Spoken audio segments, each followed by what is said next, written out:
Its resolutions are already being implemented in various parts of the country, where some governors are mobilizing people to counter protesters.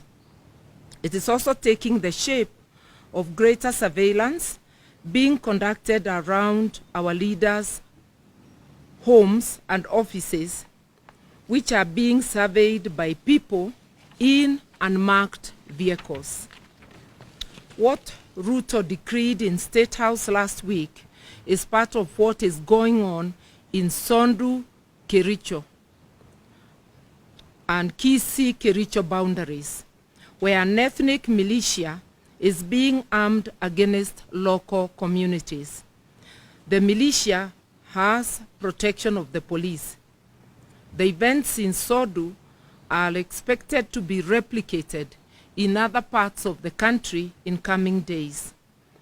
We further take note that although Kenya is not at war, all police and other security officers have been recalled from leave to deal with protesters. The provisions of the Constitution on the right to protest notwithstanding, Ruto is at war, not just with Azimio, but with the entire Kenyan population, especially those who do not support him. We appeal to our neighbors in the region not to join Ruto's war against Kenyans. Our neighbors must not supply Ruto with tear gas and ammunition to fight Kenyans.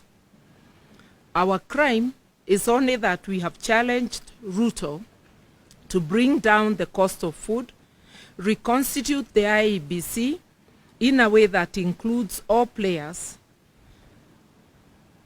also to audit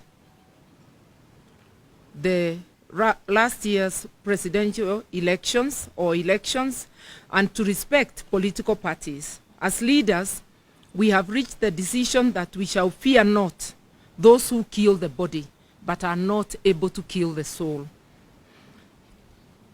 So, even with the intimidation of withdrawal of security, Azimio confirms that the protests planned for Wednesday, tomorrow, Thursday, and Friday this week are on as earlier announced.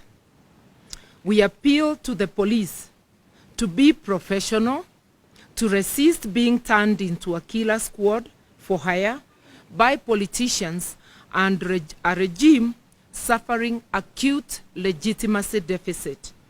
We appeal to our police to maintain their professionalism, that's once again, that has been seen from some of its members who have participated in UN missions across the globe, with enhanced individual careers, and who have lifted the image of our country.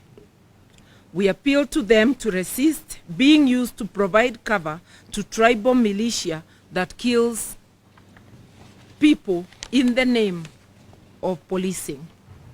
A time comes when all the crimes will be answered for by everyone involved, including Ruto himself.